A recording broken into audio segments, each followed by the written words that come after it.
إن الحمد لله نحمده ونستعينه ونستغفره ونعوذ بالله من شرور أنفسنا ومن سيئات أعمالنا من يهده الله فلا مضل له ومن يضلل فلا هادي له وأشهد أن لا إله إلا الله وحده لا شريك له وأشهد أن محمدا عبده ورسوله أما بعد. Louange à Allah, le créateur des cieux et de la terre, on le loue tout ce qu'il nous accorde comme bien, comme grâce, on lui demande de prier son prophète Mohammed, sallallahu alayhi wa sallam, sa famille, ses compagnons, et tous ceux qui les ont suivis jusqu'au jour de la rétribution. Celui qu'Allah a guidé, personne ne peut l'égarer. Celui qu'Allah a égaré, personne ne peut le guider. Nous sommes toujours dans la traduction du livre du Cheikh Rabi', les paroles textuelles refutant les ambiguïtés, les troubles provenant des Haddadir. Nous sommes dans le lieu numéro 48. On a fait d'abord une petite pause pour réfuter certaines ambiguïtés. Alors dans l'audio précédent, on a dit qu'on devait réfuter un audio du frère Abdul Aziz qui s'intitule « Allume ton cerveau ». Alors, peut-être qu'on aura besoin de 3 ou 4 audios pour réfuter cet audio, car il y a beaucoup de choses à dire. Et aussi parce que lors de la réfutation, on fera un lien avec d'autres paroles du frère. Alors, pour commencer, le frère dit ceci au début de cet audio, je cite: « On vient ici, dans notre série d'avertissements, de conseils, envers nos frères musulmans, principalement dans le monde francophone, qui sont victimes de choses terribles à cause d'un groupe de personnes qui se font appeler salafiyoun, ou bien des salafites, ou bien. Fin de citation. Donc on s'arrête d'abord ici. Le frère Abdul Aziz nous critique souvent, moi et le frère Abu Anissa, car on fait des mises en garde. Il nous appelle même des spécialistes, ou bien les spécialistes de mise en garde. Il nous appelle les jarhupat. Et dans un audio, parlant de moi, il dit même ceci: va te repentir, fais le tawaf, fais le doigt où Allah te pardonne, tu changes de foi. Non, lui, c'est continuer à faire Jarwatadif, Hamid El Ngalaba, il a déjà boxé, Hamid Abdel Majid, il a déjà boxé, Gabon n'en parlons plus. Yahi, ça c'est quel islam? Alors, cet homme est vraiment étonnant. Tout d'abord, s'il y a quelqu'un qui doit se repentir, c'est bien toi, pas moi. C'est toi qui dois changer ta foi de takfiri et même tes conceptions de khawarij. Car comme on l'a vu dans l'audio précédent, tu fais le takfir pour une chose qui n'exclut pas de l'islam en réalité. Et ceci est la voie des khawarij. C'est toi qui dois te repentir pour tous tes dénigrements envers les érudits de cette communauté, pour tes mensonges et tes injustices sur les gens de science et les étudiants en sciences, pour tes éloges envers les gens de l'égarement, ton soutien aux gens de l'égarement tels que Falih Al-Harbi, Abdurrahman Al-Hijji, Al-Hazimi, Khalid Al-Mardi, et j'en passe. Le Cheikh Al-Fawzan, que tu prétends suivre, qu'est-ce qu'il dit? Le Cheikh Al-Fawzan dit ceci: إذا رأيت الرجل يثني على أهل الشر وعلماء الضلال فاعلم أنه فاسق وأنه فاسد وأنه ضال، لأنه ما مدحهم إلا وهو يحبهم ويصوب طريقتهم.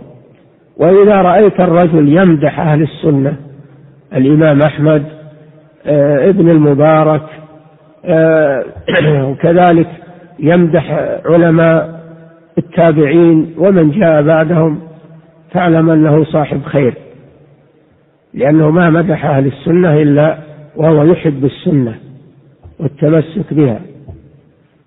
وهذا يعطينا درس في أن بعض الإخوان أو بعض طلبة العلم يثني على بعض المبتدعة أو أصحاب الأهواء والأفكار المنحرفة، يثني عليهم ولا ينظر إلى أفكارهم وإلى اتجاهاتهم. هذا خطر شديد، ويقع في أهل الخير، يتنقص أهل الخير، لأنه يسمع من أولئك تنقصا لهم فيصدقهم، فهذا خطر شديد إذا تنقص أهل الخير وأهل العلم وأهل السنة ومدح أهل الأفكار المنحرفة والتوجهات المنحرفة، فهذا خطر شديد. ولو ما جالسهم، هذا في الكلام فقط، لو ما جالسهم. نعم، فهذا مما يحذرنا مما وقع فيه كثير من الناس الآن. نعم. Le cheikh dit, si tu vois, donc pour les francophones, il dit, si tu vois un homme qui fait des éloges aux mauvaises personnes, aux savants de l'égarement, sache qu'il est mauvais, qu'il est égaré, car il n'a fait leurs éloges que parce qu'il les aime, et il voit que leur voix est juste. Le cheikh dit, et si tu vois un homme qui fait les éloges aux gens de la Sunna, l'imam Ahmed, Ibn al-Mubarak, et fait les éloges, ou bien il fait les éloges des savants parmi les tabi'in, et ceux qui sont venus après eux, sache que c'est quelqu'un de bien, car il n'a fait les éloges aux gens de la Sunna que parce qu'il aime la Sunna et le fait de se cramponner à la Sunna. Et ceci nous donne une leçon, c'est que certains frères ou certains étudiants font des éloges à certains innovateurs. Écoutez ce que le cheikh Al-Fawzan dit ici. Il n'a pas dit qu'ils font des éloges à tous les innovateurs. Il dit, et ceci nous donne une leçon, c'est que certains frères ou certains étudiants font des éloges à certains innovateurs ou aux gens de passion et à ceux qui ont des conceptions déviantes. Ils font leurs éloges et ils ne regardent pas leur conception et leur voix. Ceci est un grand danger. Vous voyez, il dit, puis il dénigre les gens de bien, car, n'est-ce pas, ils entendent de ces gens-là, ils entendent de ces gens-là, donc ces égarés-là, un dénigrement de ces gens de bien. Et ils croient en ce qu'ils disent. Ceci est un grand danger. Et ce que le cheikh dit ici est une réalité. Si tu commences à écouter les gens de l'égarement, les innovateurs, ils vont t'influencer. Tu vas commencer, n'est-ce pas, tu vas commencer à dénigrer les gens de bien. Parce que tu vas écouter de ces égarés-là des dénigrements envers les gens de bien. Et ça va t'influencer. Vous allez voir des gens comme ça, certains frères faisaient des éloges à certains savants de la Sunna. Qu'est-ce qui s'est passé? Ils ont commencé à écouter des égarés, des innovateurs. Un temps s'est écroulé. Qu'est-ce qui s'est passé? On les a vus maintenant dénigrer ces savants-là. Pourquoi? Qu'est-ce qui s'est passé? Parce qu'ils ont été, n'est-ce pas, influencés par ces égarés-là, ces innovateurs-là. C'est comme ça. C'est pourquoi les salafs ont mis en garde contre le fait d'écouter les égarés, les innovateurs. On a vu ça dans les fondements de la sunna de l'imam Ahmed. Pourquoi? Parce qu'ils vont te mettre des shubhat, des ambiguïtés. Donc ce que le cheikh dit ici, c'est une réalité. Vous voyez, il dit, puis il dénigre, n'est-ce pas, les gens de bien, car ils entendent, donc ça veut dire qu'ils écoutent ces gens-là, car ils entendent de ces gens, donc ces égarés-là, un dénigrement de ces gens de bien. Et ils croient en ce qu'ils disent. Le cheikh dit, ceci est un grand danger. Il dit, donc le cheikh Al-Fawzan, il dit, s'il dénigre les gens de bien, les gens de science, les gens de la sunna, et font des éloges, si ces gens-là dénigrent les gens de science, les gens de la sunna, et qu'ils font les éloges des gens qui ont des conceptions déviantes, qui sont sur une mauvaise direction, ceci est un grand danger, même s'ils ne se sont pas du tout assis avec eux. Ça, c'est juste au niveau de la parole. Ceci nous met en garde contre ce sur quoi beaucoup de gens tombent aujourd'hui. Fin de citation. Vous voyez. Donc le Cheikh Al-Fawzan dit, même si la personne ne sait pas du tout, n'est-ce pas, ou bien même si ces gens ne se sont pas du tout assis avec ces égarés-là. Vous voyez. Donc ce que le cheikh a dit ici, c'est vraiment quelque chose de... c'est très très important. Vous voyez. Et celui qui a bien appris le manhaj, n'est-ce pas, il comprend vraiment la profondeur de ce que le cheikh Al-Fawzan a dit ici. Ensuite, il faut faire la différence entre quelqu'un qui est connu pour faire des éloges des gens déviants et de surcroît qui ne revient pas sur ces éloges, et quelqu'un qui a fait des éloges d'un égaré car il n'avait pas connaissance de ces déviations, il s'est basé sur ce qui était apparent. Il s'est trompé. Si on lui dit qu'attention, celui-là est un égaré, il a des égarements, il dit ça, des savants ont mis en garde contre lui, etc. On lui explique, ou lorsqu'il prend connaissance, n'est-ce pas, que ces gens-là ne sont pas des bonnes personnes, il revient sur sa parole. Il faut faire la différence entre quelqu'un comme ça et quelqu'un qui est connu pour faire, n'est-ce pas, des éloges des gens de l'égarement et dénigrer des savants de la sunna. Parce que lorsqu'on dit que quelqu'un dénigre des savants de la sunna, ça veut dire quoi? Qu'il dénigre tous les savants de la sunna. Vous allez trouver que même des égarés, même des innovateurs, vous allez trouver que ces innovateurs-là vont quand même faire des éloges de certains savants de la sunna. Est-ce que vous suivez? Vous allez trouver des égarés qui vont faire des éloges de l'imam Malik, de l'imam Shafi'i, de l'imam Ahmed. Mais en même temps, ils vont dénigrer d'autres savants de la sunna. Vous voyez, parce qu'il y a des gens, quand on dit ça, ils vont me dire non, ils disent que non, je dénigre des savants de la sunna.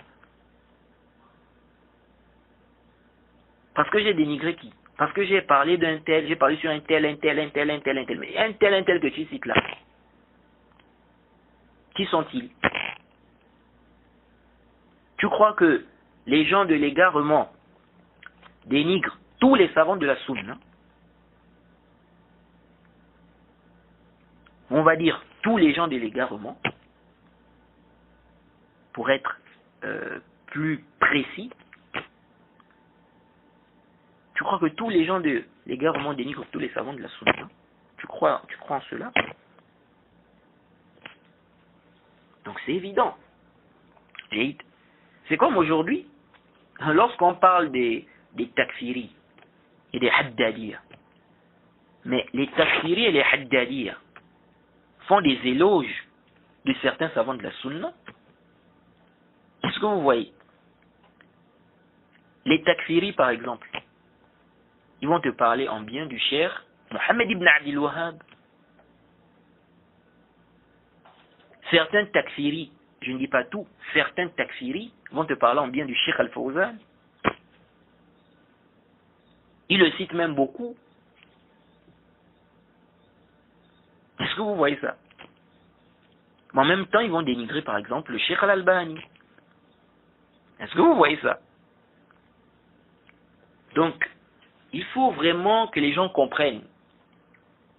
Hein, lorsqu'on dit que un tel dénigre des savants de la sunna, ça ne veut pas dire qu'il dénigre tous les savants de la sunna. Vous voyez?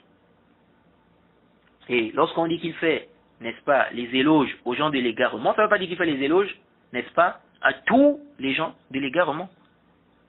Il y a des gens aujourd'hui qui ne peuvent pas faire des éloges aux chiites, par exemple.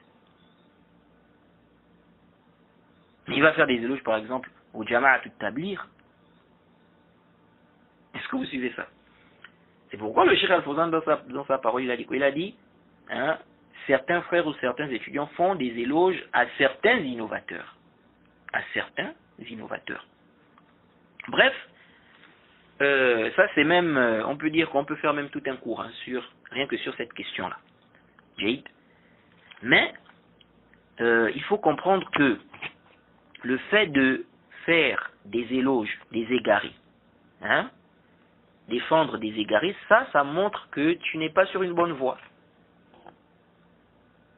Et le frère Abdelaziz fait les éloges des égarés qu'on a mentionnés, ou tout ce qu'on a déjà mentionné dans cette série d'audio, parce qu'on a cité plusieurs égarés, donc sur qui il fait des éloges. Ce n'est pas juste ce que j'ai mentionné ici, dans cet audio. Lui, il fait les éloges de ces gens-là, parce que ces gens-là, n'est-ce pas, soutiennent, en fait, ses positions. Vous voyez. Et c'est comme s'il voit même que les déviations que ces gens-là ont, parce que ces gens-là ont même des déviations graves. Quand on prend le cas de Khalid al-Marbi. Mais Khalid al-Marbi, si on laisse même d'abord tout ce qu'il a apporté comme shubhat, comme ambiguïté dans son livre, dans son explication, n'est-ce pas, des animatifs de l'islam. Mais ce Khalid al-Marbi là, il traite le Cheikh Al-Fawzan, il accuse le Cheikh Al-Fawzan d'irja. Il accuse le Cheikh Al-Fawzan d'irja. Donc si on laissons même d'abord ces graves déviations, ça déjà, même ça seulement, il accuse le Cheikh Al-Fawzan d'irja. Donc, quelqu'un comme ça, tu dois faire ses éloges, hein? Là, je prends juste ça. Hein. Là, on ne parle pas de quelqu'un même à la base, hein, qui est connu, voilà, pour être sur la sunna et tout. Et puis bon, la personne a fait un faux pas ici. Ok, ça peut arriver. La personne a eu une confusion. Ok. Là, on ne parle pas de quelqu'un comme ça. Là, on parle de quelqu'un qui a des grosses ambiguïtés, qui a des déviations, qui a des égarements, qui dénigre les gens de science. Qui dénigre les gens de science. Vous voyez.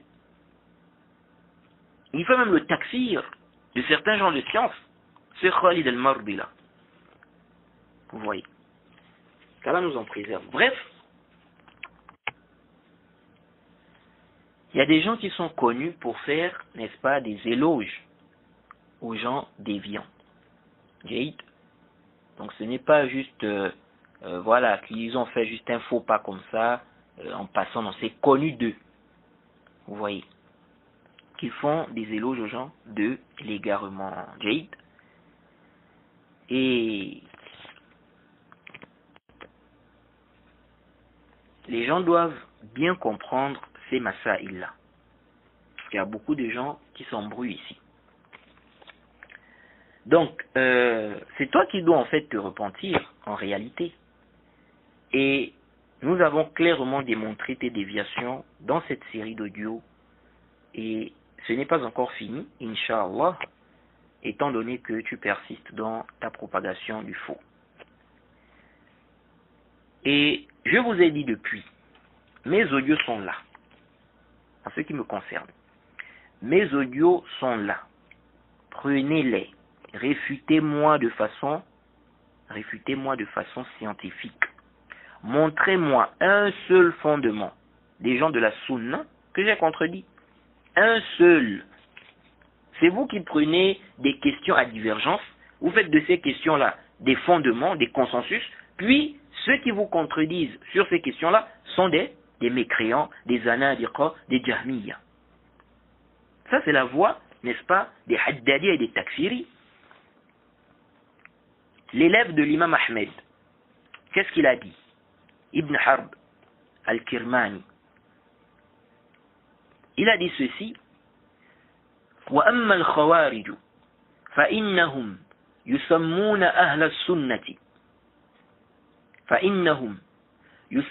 أَهْلَ السُنَّةِ وَالْجَمَاعَةِ مُرْجِئَةً وَكَذَبَتْ الْخَوَارِجُ بَلْ هم المرجئة يزعمون أنهم على إيمان دون الناس ومن خالفهم كفار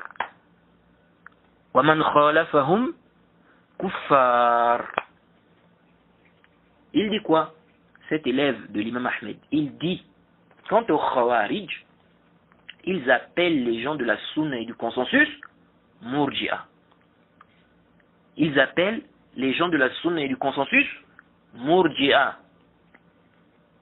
Donc, ne soyez pas étonnés. Hein, lorsque vous voyez sur Internet là, ce sont des Murji'a.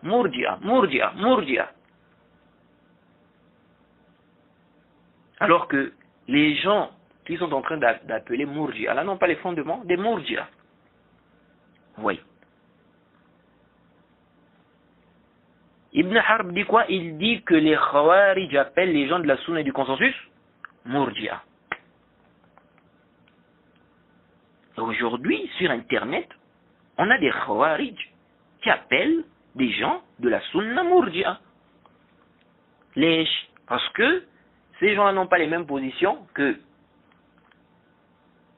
dans les questions des takfir, dans les questions d'obéissance aux gouverneurs musulmans. Vous voyez? Il dit, quant aux Khawarij, ils appellent les gens de la Sunna et du consensus Murji'a.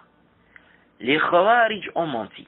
Au contraire, ce sont eux les Murji'a. Ils prétendent qu'ils sont les seuls, écoutez, hein, il dit, ils prétendent qu'ils sont les seuls à avoir la foi, et ceux qui les contredisent sont des mécréants.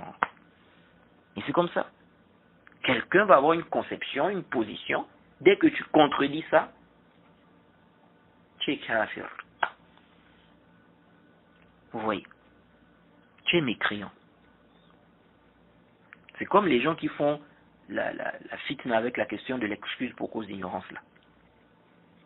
Tu n'es pas d'accord avec eux, tu es mourji, et en même temps même, ils ne vont pas s'arrêter là, en même temps tu es mécréant.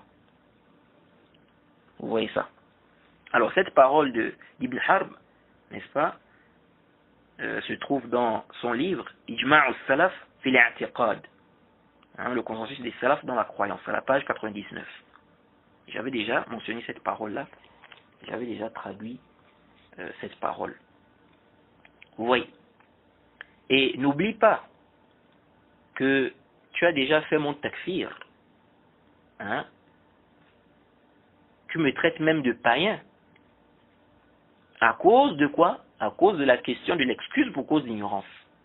Sachant que toi-même, hein, Abdelaziz, toi-même, dans tes contradictions, tu vois l'excuse pour cause d'ignorance. Comme on va le voir, on va mentionner tes propos. tu vois l'excuse pour cause d'ignorance dans le grand shirk. On va mentionner ta parole. Donc, selon ta démarche, ton manhaj, tu es en train de faire ton propre takfir. Tu es en train de faire ton propre takfir. Parce que c'est la même illa, la cause sur laquelle tu te bases pour faire le takfir de celui qui voit le uzr bil jahl. C'est la même cause ici. Tu vois le uzr bil jahl dans le grand kufr, dans le kufr akbar et dans le shirk akbar. Mais dans des cas, comme on va voir, Jade, mais la même illa, la même cause, parce qu'il faut voir la cause. Quand tu fais le takfir, les gens qui ont fait le takfir, hein, de ceux qui voient le uzr bil jahl, les gens comme les Hazim qui ont exagéré dans la question du uzr bil jahl, qui font le takfir des gens parce qu'ils n'adoptent pas leur position là. Jade, il faut chercher la illa. Et c'est ça le véritable problème avec beaucoup des takfiris, hein, ou bien le problème avec les khawarij, c'est quoi? Aujourd'hui, c'est qu'ils ne regardent pas, ils n'ont pas en fait une connaissance approfondie des questions de takfir. Il faut vraiment, la religion ce n'est pas comme ça la passion.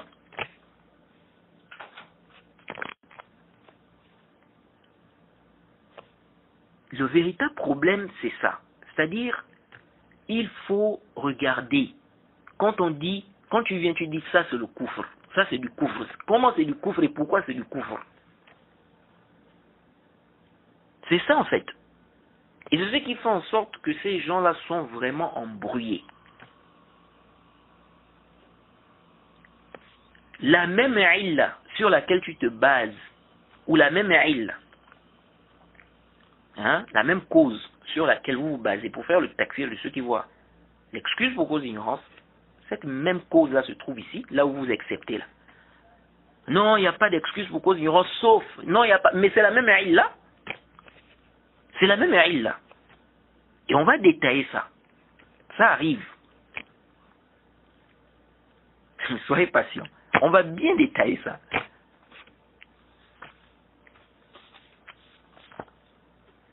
Celui qui a bien étudié les questions du iman, du kufr, il fait très attention à ces choses-là. La illa du takfir. C'est quoi la illa? Pourquoi il est devenu mécréant ici? Ou pourquoi on dit que ça c'est du kufr? Parce que quand tu comprends cette réalité-là, tu vas trancher clairement. Tu vas voir clairement qu'ici, là, oh, donc ce qu'ils ont dit là-dessus, ça là, c'est faux. En réalité, c'est pas du kufr. Ou bien en réalité, celui-là n'est pas mécréant. Mais lorsque tu n'as pas compris ça, tu dis seulement, non, kufr. Tu ne médites pas. Donc, toi-même, tu vois le uzr bil jahl. Donc, selon ta démarche, selon ton manhaj, tu es en train de faire ton propre takfir. Eh oui. Et on va voir ça en détail. C'est-à-dire selon ta démarche, selon ton manhaj. Quant à ton takfir, à mon égard, mais ça ne me dit rien. Car, premièrement, je sais que c'est complètement batilun, c'est caduc. De deux, ceux qui sont meilleurs que moi dans la science et qui sont connus pour leur suivi de la sunna ont été traités de mécréants. Des gens comme le Cheikh al-Islam ibn Taymiyyah, le Cheikh al-Albani, le Cheikh ibn Baz, le Cheikh Mohammed ibn Abdel Wahhab.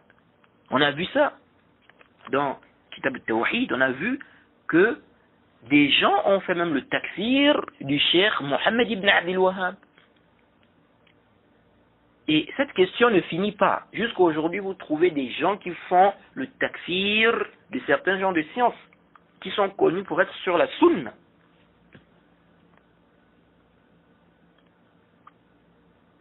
Soit pour des questions de divergence,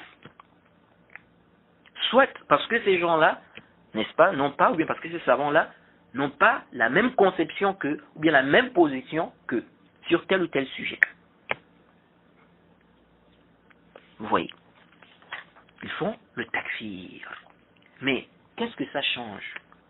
Ça a changé quoi à ce qui est connu de ces savants-là, auprès des gens du bien? Rien du tout.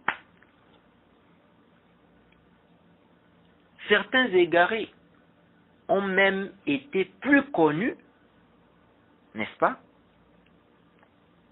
à travers les réfutations même des savants sur qui ils ont fait le takfir. Quand vous prenez quelqu'un comme Al-Bakri, mais si ce n'était pas les réfutations du Cheikh al-Islam, combien de personnes, donc après Allah, combien de personnes allaient connaître Al-Bakri parmi les gens de la Sunna, ou bien Ibn Mutahhir? Vous voyez?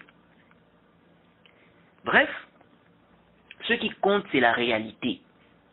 Ce qui compte, c'est la réalité. Même si tu jures 1000 fois, tu fais le takfir sur un savant, tu fais le takfir sur un frère. Même si tu jures 1000 fois, ce qu'on regarde, c'est quoi? La réalité. Si ce que tu dis là est batil, ça n'a aucune valeur. Ça n'a pas de crime. Ça n'a pas de crime. Au contraire, c'est toi-même qui es en train de te faire du tort. Jaïd. Parce que tu es dans quoi? Dans le zulm. Donc, on regarde quoi? On regarde là la réalité. Jaïd. Troisièmement, ça ne m'étonne pas que cela provienne des gens comme toi. Ça ne m'étonne pas du tout. Le Cheikh Rabi' a dit quoi? Il a dit wal haddadiyatu yarmuna man ya'zur bil jahli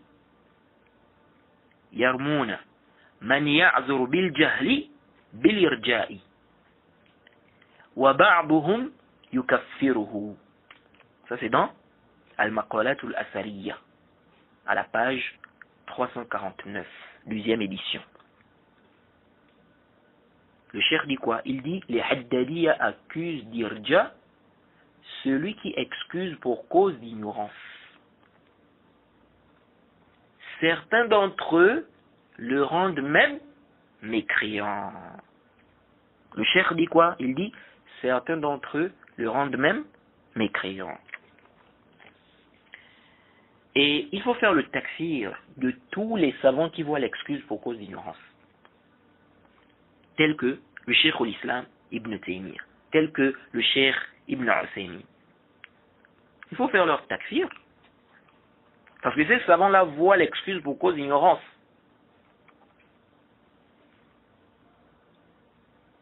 Ces savants-là ont des paroles claires sur l'excuse pour cause d'ignorance.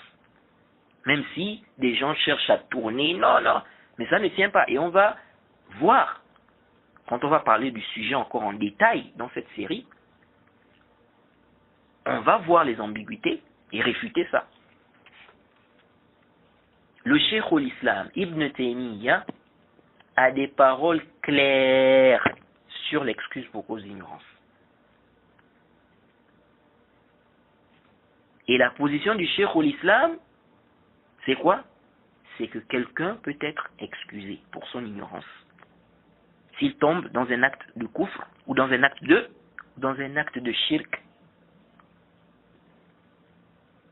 Et je vous informe, pour ceux qui ne le savent pas, le Cheikh al-Islam Ibn Taymiyyah n'est en aucun cas sur la position de certains savants du Najd sur ce sujet-là, le sujet de l'excuse pour cause d'ignorance concernant le shirk. Jaïd. Et on va détailler cela. et on va réfuter les ambiguïtés au moment venu. Donc, tu as certains savants du Najd d'un côté sur le sujet de l'excuse pour cause d'ignorance, et tu as le Cheikh al-Islam ibn Taymiyyah qui est bien avant eux, je répète bien, qui est bien avant eux d'un autre côté. Et alhamdulillah, nous sommes avec le Cheikh al-Islam ibn Taymiyyah sur ce sujet. Je parle de l'excuse pour cause d'ignorance dans le shirk. Nous sommes avec le Cheikh al-Islam ibn Taymiyyah. Et c'est lui qui est sur le haqq. C'est lui qui est sur la vérité sur ce sujet-là. Donc il faut faire le takfir du Cheikh al-Islam ibn Taymiyyah. Et avant ça, il faut commencer à faire ton propre takfir. Car toi-même, tu vois l'excuse pour cause d'ignorance. Et la même cause, n'est-ce pas, sur laquelle vous vous basez pour faire le takfir de ceux qui voient l'excuse pour cause d'ignorance, c'est cette même cause-là qui se trouve ici. Jade. Et comme je l'ai dit, ça va venir, on va parler de cela en détail. Alors, on revient donc à l'extrait d'audio du frère. Il dit que je suis là à continuer à faire le jarh wa ta'lil. Hamid Ilenga, j'ai boxé. Abdul Majid, j'ai boxé. Au Gabon, n'en parlons plus. Et il dit, Ya akhi, ça c'est quel islam? Bon, je crois que vous avez compris ici qu'il ne vise pas par boxer, c'est-à-dire boxer avec des mains. Alors, ici, il m'appelle frère. Il dit Ya akhi. Alors qu'il a déjà fait mon takfir. Bon, ça fait partie de ces contradictions, hein, comme d'habitude. Lorsqu'on est dans le faux, c'est comme ça, on se contredit souvent. Et ce n'est pas la première fois, hein, qu'il m'appelle frère, après avoir fait mon takfir. Sachant qu'il a des propos où il dit clairement que je ne suis pas son frère. Vous voyez, et cela dans tous les aspects. Bref, c'est quel islam? Mais c'est l'islam pur. La mise en garde, les réfutations ne font pas partie de l'islam. Toi-même qui semble avoir un problème avec les mises en garde, tu as fait combien de mises en garde sur, n'est-ce pas, sur des savants ou sur les savants de la sunna? Combien de mises en garde? Je ne parle même pas d'abord des étudiants, mais des savants salafis. Combien? Tous ceux qui te contredisent sur la question de l'excuse pour cause d'ignorance sont des mourjias, des égarés. Tu as accusé combien de savants salafis d'être des mourjias ou des jahmiyas? Et même le cheikh Hassan ibn Abdul Wahhab al-Banna, celui qui est mort récemment là, hein, ça ne fait pas longtemps là,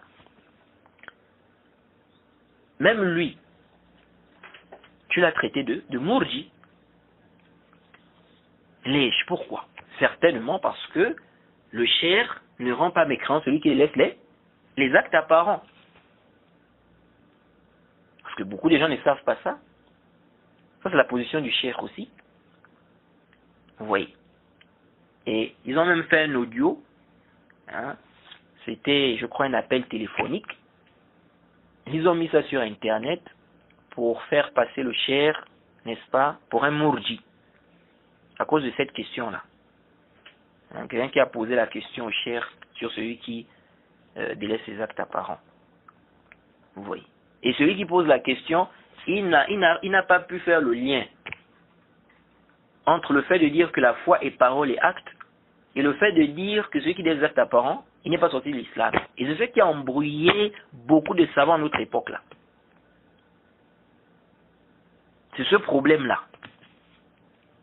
Et le Cheikh al-Islam avait déjà réfuté ça. On a vu les propos du Cheikh al-Islam, on a fait la traduction de ces propos-là.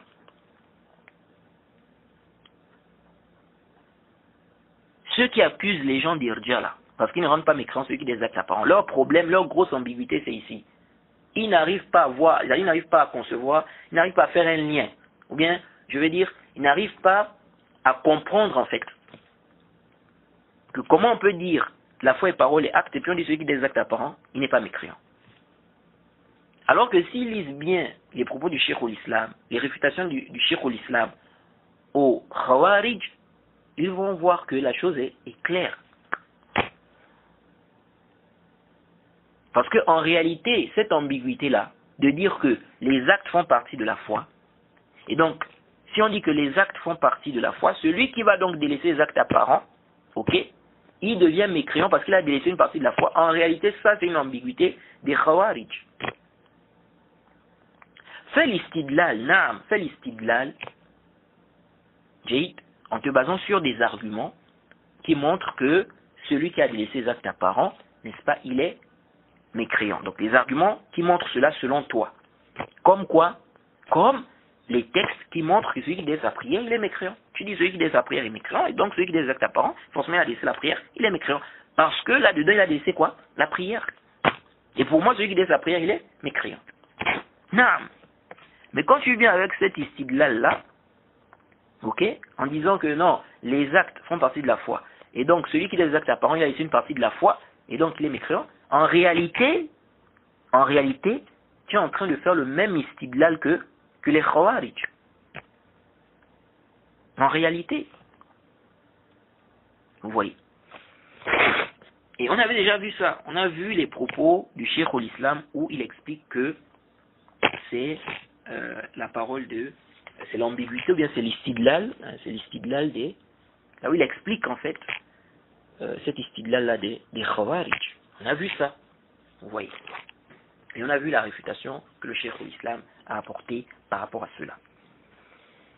Et donc on a le Cheikh, c'est pourquoi même les gens qui s'acharnent, la question de celui qui a des actes apparents, là. Les gens qui prennent ça, oh non, ça dit Cheikh Robin, Cheikh Robin, Cheikh Robin, Cheikh Robin, on dirait que le Cheikh Robin est le seul savant qui a cette position-là, que celui qui a des actes apparents, il ne sort pas de l'islam. Le Cheikh Robin n'est pas le seul qui a cet avis-là, si on prend seulement les savants contemporains. Si on prend seulement les savants contemporains. Parce qu'il y en a qui veulent faire croire que c'est la position du Cheikh Rabi', d'autres que c'est la position du Cheikh Rabi' et du Cheikh Al-Albani seulement. Non. Le Cheikh Rabi' a cette position, oui. Le Cheikh Al-Albani a cette position, oui. Que ceux qui des actes apparents, qui ne sortent pas de l'islam. On a aussi le Cheikh Ubayd Al-Jabiri qui a cette position. On a le Cheikh Hassan Ibn Abdul Wahhab Al-Banna. Ces 4 montagnes de science, et ça ce sont des grands savants de notre époque. C'est-à-dire, ils font partie des grands savants de notre époque. Ces 4 montagnes de science sont de cette position-là, parmi les contemporains. Ça c'est ce dont j'ai connaissance même. Peut-être il y a d'autres, mais ceux dont j'ai connaissance, c'est ceux-là. Parmi les contemporains. Je dis bien parmi les grands savants, je précise bien. Parce qu'il faut même regarder ceux qui n'ont pas atteint le degré de grands savants, on peut en trouver. Jayid, vous avez le Cheikh Khalid Ibn Abdurrahman d'Égypte, qui est aussi sur cette position-là, que ceux qui des actes apparents, ils ne sont pas l'islam. Ça c'est, si on parle des contemporains. Alors que dire des salafs? Lorsqu'on voit que ce n'est pas seulement une position de ces savants contemporains-là, ils ont des salafs. L'imam Mohammed ibn Nasr, et combien de fois on a déjà rappelé, on a déjà mentionné, n'est-ce pas, ces propos-là ici, on a déjà démontré que c'est une position des salafs, malgré que certains persistent à dire non, la consensus n'est pas une position des salafs. Ça c'est faux. Ça c'est faux. Et on va voir, on va même encore voir, je vais prendre les paroles de, on va lire les propos de Ibn Nasr. J'avais déjà traduit une partie de ses propos, mais là, on va encore ajouter On va essayer de prendre la traduction un peu depuis le début. Vous allez voir, c'est clair en fait. Un groupe des gens du hadith n'a pas rendu mécréant celui qui est des actes apparents. Un groupe des gens du hadith parmi les salafs, n'est-ce pas, n'a pas rendu mécréant celui qui est des actes apparents. Quel consensus? On parle de quel consensus là? Ça c'est vraiment quelque chose qui ne tient pas. Jade. Et c'est pourquoi il y a des gens en fait qui passent du temps, en fait ils cherchent à dénigrer le Cheikh Rabi', ils cherchent à dénigrer le Cheikh Rabi' à tout prix. Ils veulent en fait faire tomber le Cheikh Rabi'. Comme si en fait ils se disent que s'ils ont fait tomber le Cheikh Rabi', c'est fini quoi, la masse alala c'est terminé, c'était seulement lui qui avait cette position là. Mais non. Mais non. Ça c'est une position qui existe depuis des siècles. Imam Ahmed al-Riwaya, le Cheikh l'Islam a mentionné ça. Imam Zuhri. Quel consensus? Ça c'est vraiment... C'est un consensus qui est illusoire, qui n'est pas réel. Vous voyez. Bref, donc toi-même, tu as fait combien de mises en garde contre les savants? Et dans cet audio qu'on a mentionné, lorsque tu dis notre série d'avertissements, de conseils envers nos frères musulmans, tu fais quoi ici? Ce n'est pas une mise en garde, ou bien tu es en train d'encourager les gens, n'est-ce pas, de suivre ce que tu critiques là. Donc, quand c'est toi, c'est bon. Tu peux faire des mises en garde. Mais quand c'est nous, tu nous colles l'étiquette de spécialiste de mise en garde. La mise en garde est légiférée. Et c'est pour le bien de la communauté. Et mes séries de mise en garde sont là. Est-ce que je critique les gens dedans sans preuve? J'ai fait ces mises en garde là sans preuve? C'est toi qui critiques les gens en te basant sur des mensonges, des déformations des propos, et des prétendus consensus qui n'existent pas dans la réalité. Ensuite, tu dis, notre série d'avertissements, de conseils envers nos frères musulmans, principalement dans le monde francophone, qui sont victimes de choses terribles,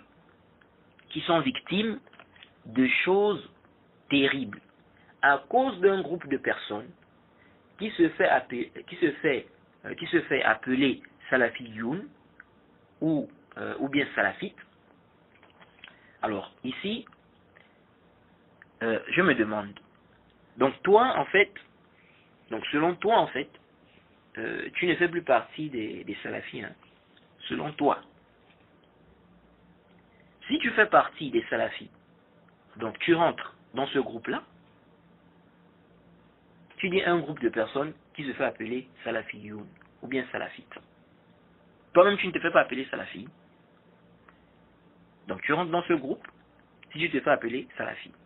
Car je sais de toi que tu te dis salafi.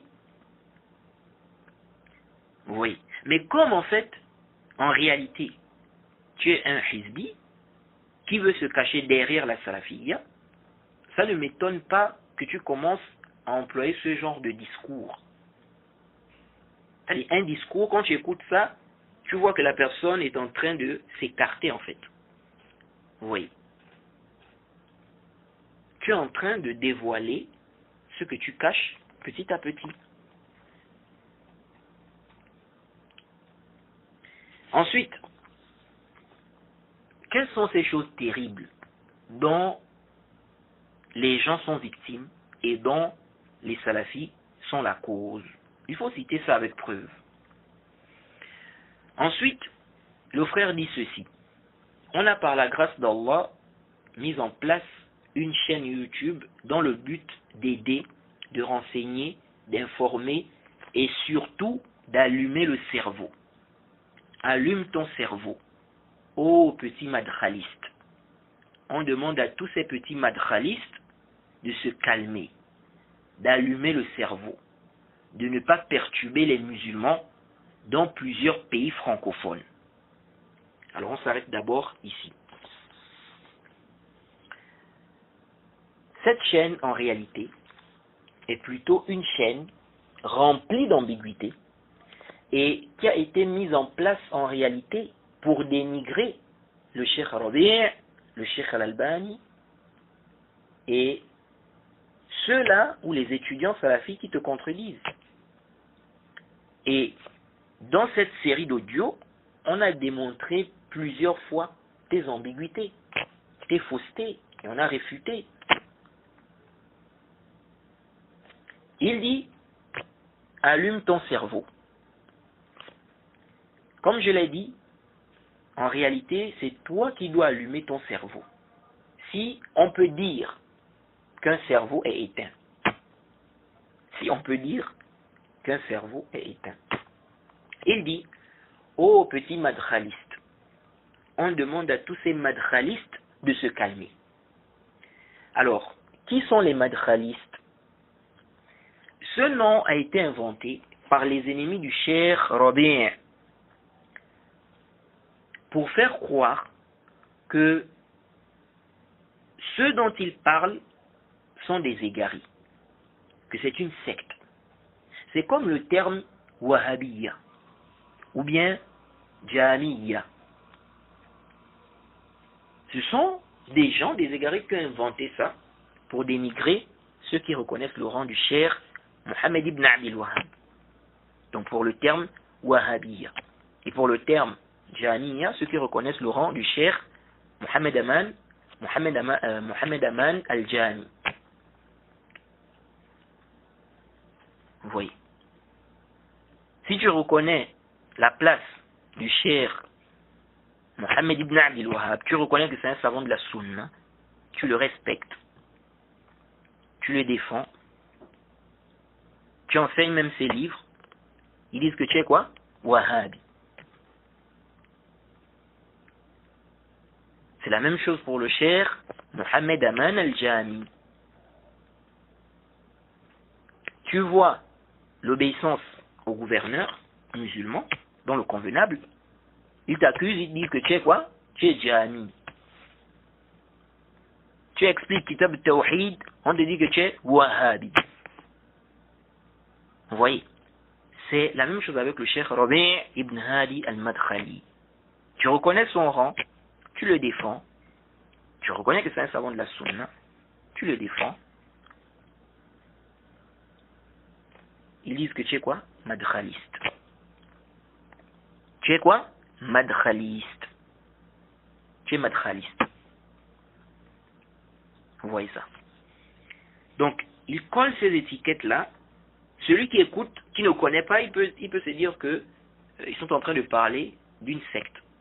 Lorsqu'ils vont dire les Wahhabis.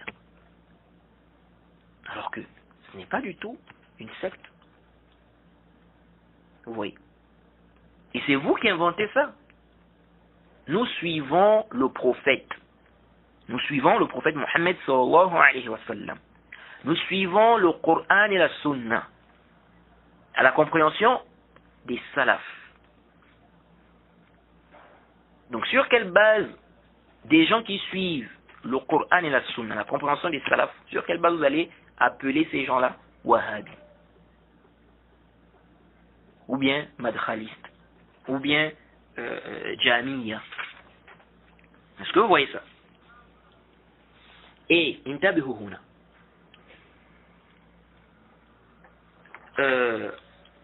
À quel moment on attribue à des gens l'appellation de celui dont ils reconnaissent le rang?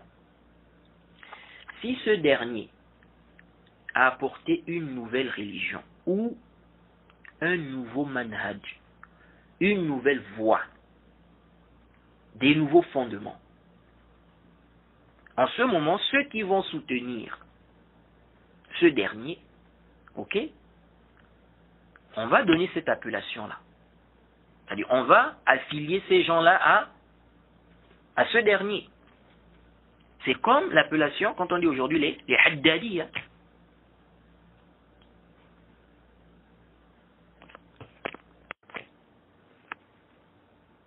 C'est une affiliation à qui?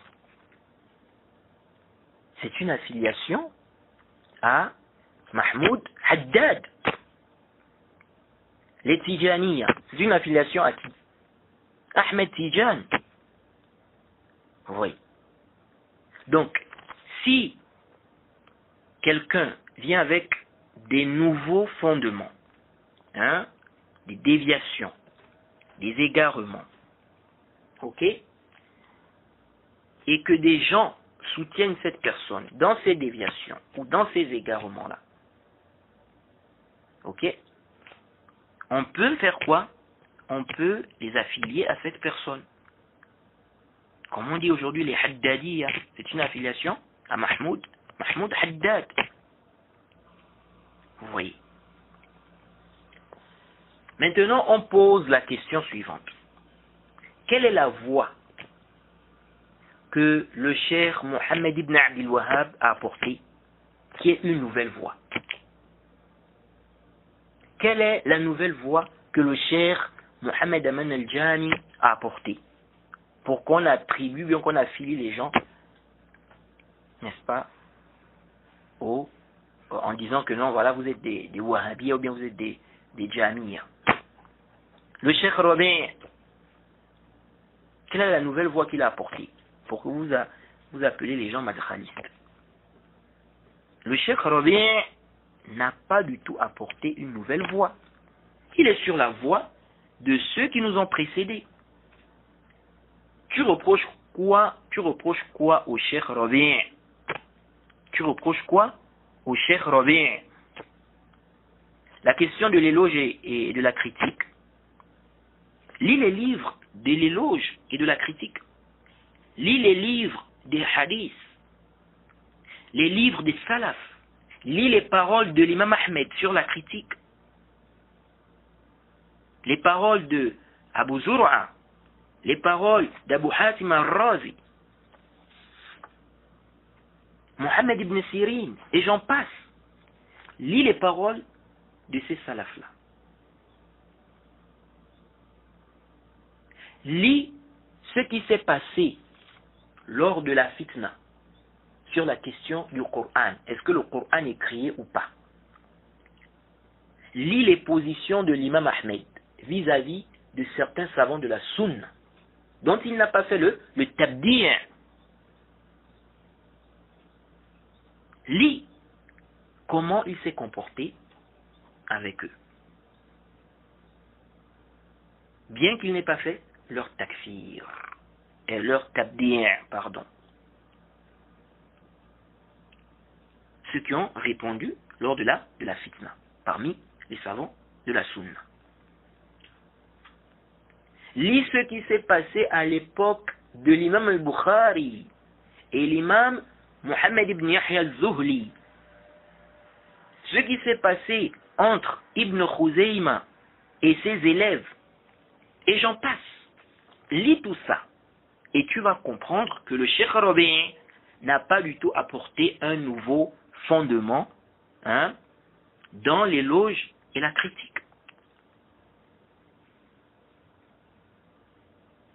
Si vous ignorez la voie des salafs, la faute à qui? Vous ne voulez pas vous intéresser au livre de Jarh wa Ta'dil, ce qui entraîne votre ignorance des principes de Jarh wa Ta'dil, et à cause de ça, vous croyez que le cheikh Rabi' a apporté des nouveaux fondements. Non. Si tu reproches au cheikh Rabi' sa position sur le jugement de celui qui délaisse sa prière, ou le jugement de celui qui délaisse ses actes apparents, le cheikh Rabi' a ses salafs parmi les gens de la Sunna sur ce sujet. Il n'a pas inventé ça. Et ces salafs-là ont aussi leurs arguments.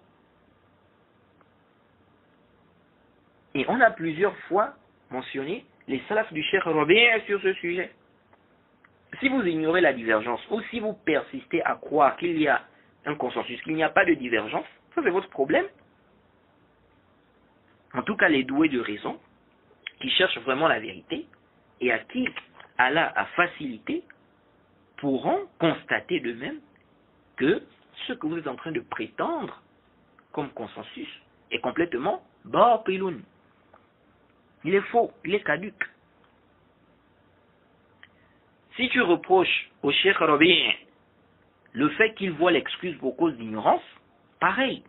Le Cheikh Rabi' n'a pas apporté quelque chose de nouveau ici.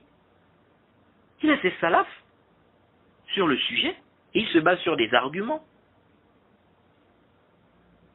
Ce n'est pas le seul savant qui voit l'excuse pour cause d'ignorance. Le Cheikh Zayd te dit même qu'il y a divergence sur le sujet de l'excuse pour cause d'ignorance. Il dit ça dans son explication du Kashf Shubahat.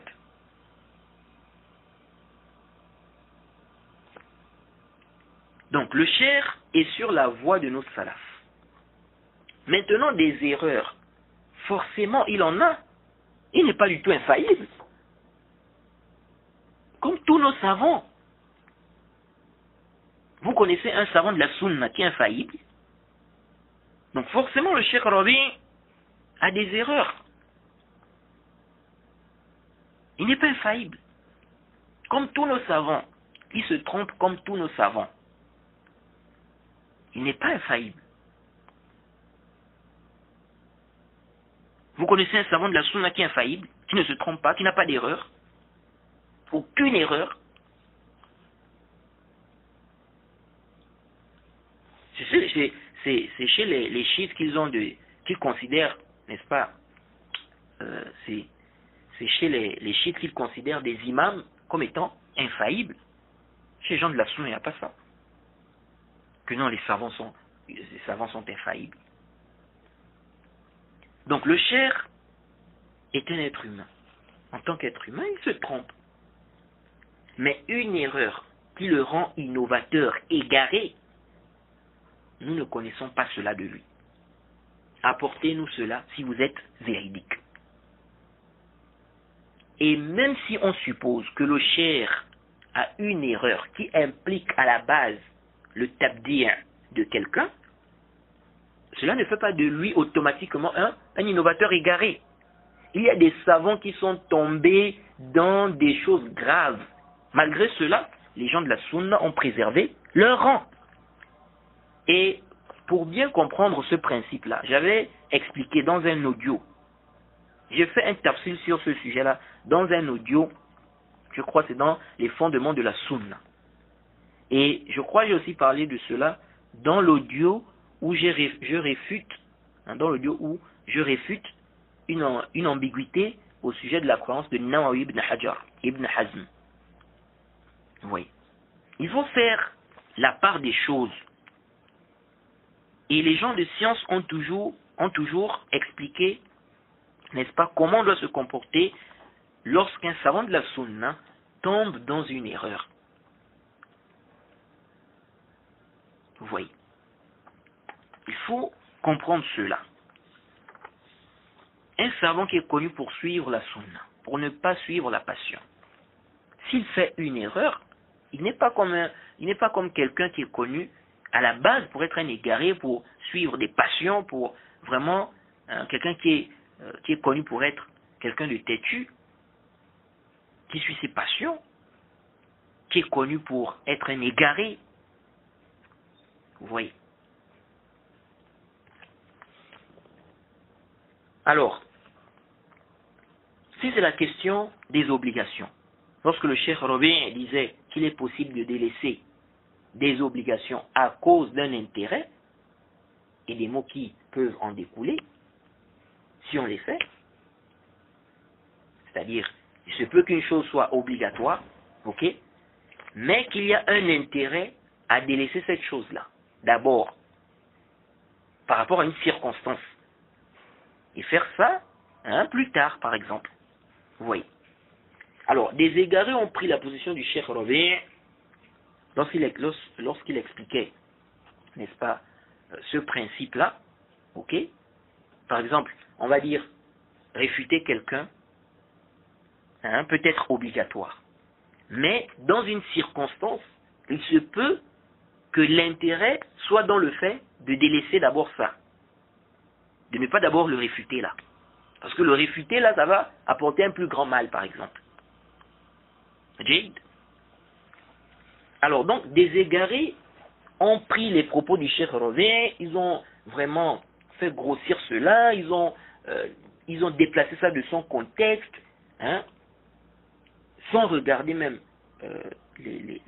comment on appelle, ils n'ont pas pris en compte tout ce que, c'est-à-dire ils ont tout ce que le Cheikh a apporté comme argument, tout ça, ils ont mis ça de côté. Ils ont même déformé ses propos et ils sont allés questionner certains gens de science afin d'avoir une réponse pour dénigrer le Cheikh. Alors qu'en ce qui concerne la base du sujet, le Cheikh a raison. En ce qui concerne la base, je dis bien la base du sujet. Si sa parole est remise dans son contexte. Et les preuves générales de la législation confirment cela. Et le Cheikh lui-même a fait tout un écrit pour réfuter ceux qui ont essayé de le dénigrer à cause de cette question-là. Maintenant, c'est vrai qu'il a cité certains arguments qui peuvent être très discutables sur le sujet. Certains même, on peut dire que bon, ça ne tient pas vraiment. Vous voyez. Et elle est le plus savant. Ça, c'est vrai. Mais concernant la base de la question, il a tort ou pas? Et c'est vrai aussi qu'on peut mal comprendre certains termes qu'il a utilisés. Il aurait pu éviter ce genre de termes car on peut mal interpréter cela. Mais sinon, concernant la base du sujet, ce qu'il dit est clair si on comprend bien sa parole. Vous voyez. Il se peut que faire une obligation peut causer un mal et que le fait de délaisser cette obligation-là, dans une circonstance précise, il se peut que l'intérêt se trouve dans le fait de délaisser cette obligation-là, dans une circonstance précise. Donc la personne va délaisser ça pour faire ça plus tard.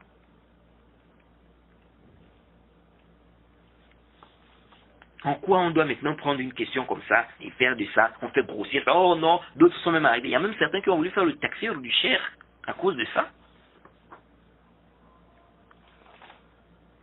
Ça ne m'étonnerait même pas qu'il y a d'autres qui ont déjà fait son takfir à cause de ça. Donc, bref, on ne dit pas que le Cheikh Rabi' ne se trompe jamais. Il se trompe, c'est un être humain. Mais c'est comme le Cheikh Al-Fawzan. Les Haddadi aujourd'hui, les takfiri, les Haddadi veulent se mettre autour du Cheikh Al-Fawzan. Cheikh Al-Fawzan a dit, Cheikh Al-Fawzan a dit, Cheikh Al-Fawzan a dit, grand savant, grand savant. Vous voyez? Mais le Cheikh Al-Fawzan, il est infaillible? Il n'est pas infaillible. De la même manière que le Cheikh Rabi' n'est pas infaillible, de cette même manière le Cheikh Al-Fawzan n'est pas infaillible. Il se trompe aussi. Vous voyez? On a posé la question au Cheikh Al-Fawzan. L'audio est sur YouTube. Ma farq, vous écrivez en arabe, pour ceux qui comprennent l'arabe, vous écrivez en arabe. Ma farq bayna qawli al-qalb wa amali al-qalb. Quelle est la différence entre la parole du cœur et les œuvres du cœur? On a posé cette question au Cheikh Al-Fawzan. L'audio dure 10 secondes. Quelle est la différence entre la parole du cœur et les œuvres du cœur? Qu'est-ce que le Cheikh Al-Fawzan a dit? Il a dit il n'y a pas de différence. Il a dit que la parole du cœur, c'est les œuvres du cœur. Mais est-ce que ça c'est sahih? Ça ce n'est pas sahih. Ça c'est une erreur. C'est une erreur. Et est-ce une erreur qu'un savant comme le Cheikh Al-Fawzan est censé faire? Là, on parle d'une question en rapport avec la foi.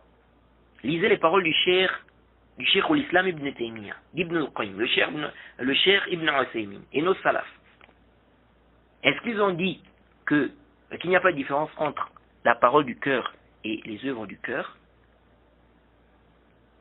On n'a aucun doute que ceci est une erreur du Cheikh. Mais est-ce que on va maintenant prendre ça pour dénigrer le Cheikh Al-Fawzan? Faire grossir ça, oh, regardez le Cheikh Al-Fawzan, il ne connaît pas la différence qu'il y a entre la parole du cœur et les œuvres du cœur, il dit qu'il n'y a pas de différence. Oh, regardez le Cheikh Al-Fawzan, hein? Regardez ce qu'il dit. Et puis on commence maintenant à le dénigrer. Oh, vous avez vu? Oh, regardez. On commence maintenant à écrire partout. Oh, ça c'est le dialogue. Ça c'est quoi? Ça c'est quoi? Donc ça c'est le comportement, c'est ça en fait les Haddadiyya, c'est comme ça. Ils vont prendre une erreur d'un savant à faire un faux pas. C'est un savant. Un être humain, c'est un être humain, il n'est pas infaillible. Jade. Il peut se tromper, il peut oublier. Eux, dès que le savant a fait une erreur, oh, vous regardez, dès le savant qu'il déteste là, c'est comme ça. Dès qu'il déteste un savant, c'est comme ça. Ils vont prendre une erreur de ce savant-là, ils vont faire grossir ça. Ça devient comme si c'était vraiment, il a dit quelque chose de, c'est très grave. Même si c'est pas quelque chose vraiment de très grave, ils vont faire grossir ça.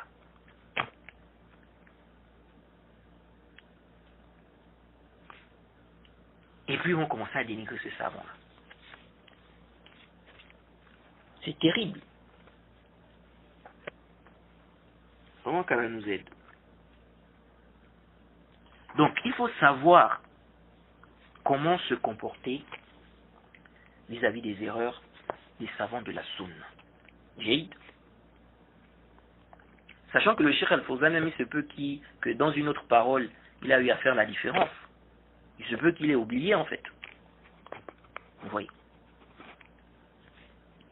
Bref, l'erreur reste l'erreur. Peu importe, même si ça provient de tel ou de tel savant. L'erreur reste l'erreur.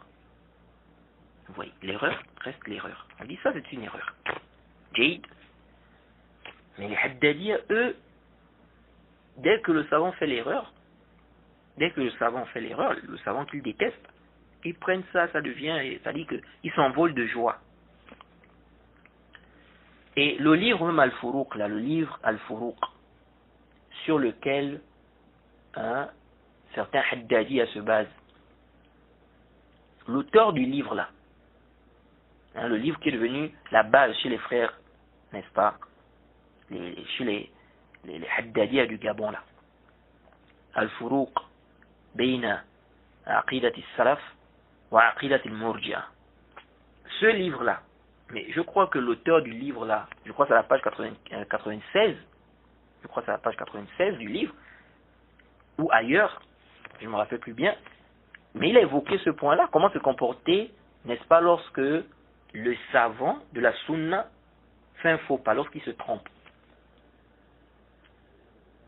Il a évoqué comment on doit se comporter par rapport à cela. Même si nous ne sommes pas d'accord avec tout ce qu'il mentionne dans ce livre-là, mais sur ce point-là, il a raison. Sur ce point-là, il a raison. Comme c'est déjà votre livre de référence, pourquoi vous n'appliquez pas son conseil? Il vous donne un conseil là-bas sur comment se comporter face à l'erreur du savant, de la sunna,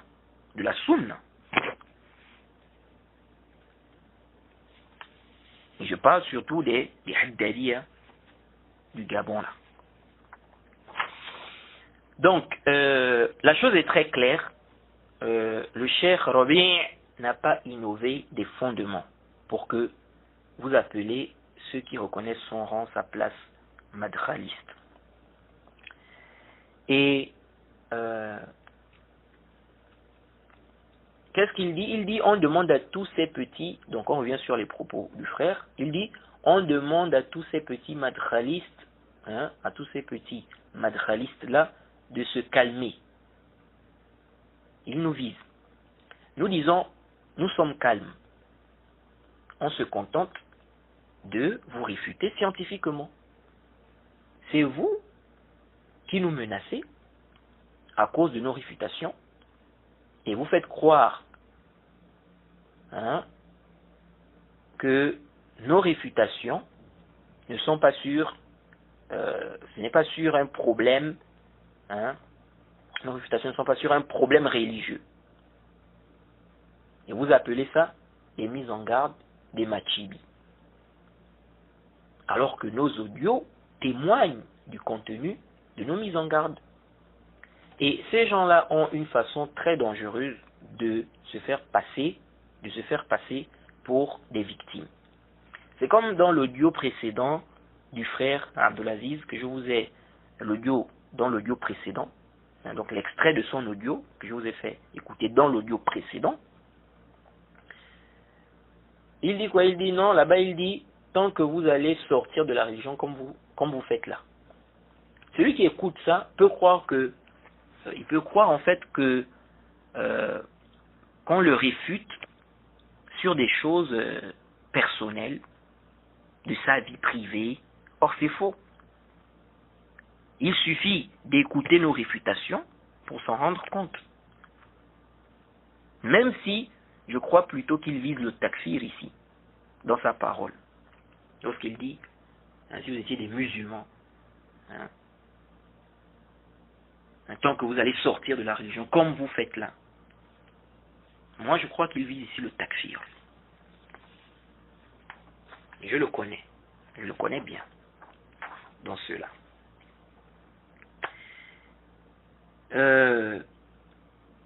C'est comme les choses qu'on lui reproche. Il fait croire aux gens qu'on le réfute car il ne voit pas l'excuse pour cause d'ignorance. Car il voit que celui qui commet le shirk, il est mouchirik. Vous voyez. Donc il présente la chose comme ça. Donc celui qui ne connaît pas, il va tomber dans quoi? Dans sa ruse. Ceci est faux. Ce n'est pas ça le problème. Le problème, c'est pas parce que tu ne vois pas l'excuse pour cause d'ignorance, ou parce que toi, tu vois que celui qui tombe dans le shirk, il devient mouchirik, sachant qu'on va voir que tu vois l'excuse. Pour des cas, on va voir ça. Mais disons ça comme ça. C'est ce qu'il essaie de faire croire aux gens. Si on te refuse, c'est pas ça le problème. Si on fait même des mises en garde contre toi, c'est pas parce que tu ne vois pas l'excuse pour cause d'ignorance, mais parce que tu vois que celui qui commet le shirk directement, il devient mouchirik, il n'y a pas d'excuse pour lui. Si on s'en tient à ce que tu veux faire croire aux gens, ce n'est pas ça l'ishkal. Vous voyez. Donc c'est à cause de ça qu'on fait toutes ces réfutations-là. Tu es sûr de ça? Le problème, c'est quoi? Le problème, c'est que toi, tu veux imposer ça aux gens. Et tous ceux qui ne sont pas d'accord avec ça, ce sont des mourji. Des mourjias, des jahmiya. Des mécréants même, pour certains. Comme moi. Tu as fait mon takfir. Et tu leur fais même la guerre à cause de ça. Parce qu'ils n'adoptent pas ta position. Tu dénigres les gens de science parce qu'ils n'ont pas ta position là. C'est pourquoi j'avais dit dans un audio là que même ceux-là qui disent non, on ne voit pas le Raouz Biljan. Si ça s'arrêtait encore là, bon, c'est notre position, on ne voit pas le Raouz Biljan. Mais il ne s'arrête pas là. Tu dois impérativement suivre leur position là. Et si tu ne suis pas ça, tu es égaré, tu es mourdi ou tu es mécréant.